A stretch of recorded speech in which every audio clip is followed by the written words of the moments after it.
Thibaut Balaï est à l'image de la nouvelle génération de dessinateurs français, à la fois libres et exigeants.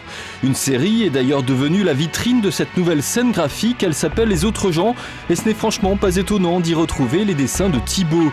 Les Autres gens, c'est donc un feuilleton en BD collectif, diffusé quotidiennement sur le web en contrepartie d'un abonnement assez accessible, et c'est même récemment sorti en livre.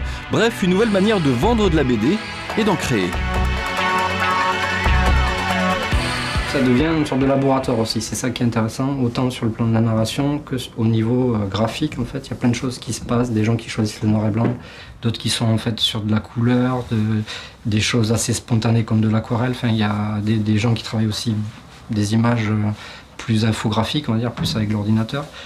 Et du coup, c'est riche et ça permet de renouveler aussi, de ne pas ennuyer le lecteur.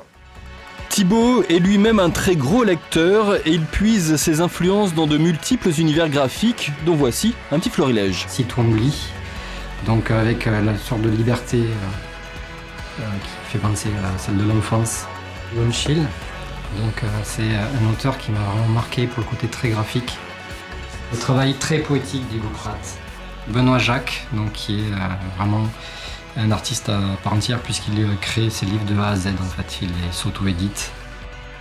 Voilà, Lutch, pareil, une œuvre qui a vraiment évolué dans le temps vers quelque chose de très plastique. Thibaut Balaï est aussi un grand fan de musiques actuelles et du groupe new-yorkais Sonic Youth. Et ça c'est un disque important. Hein.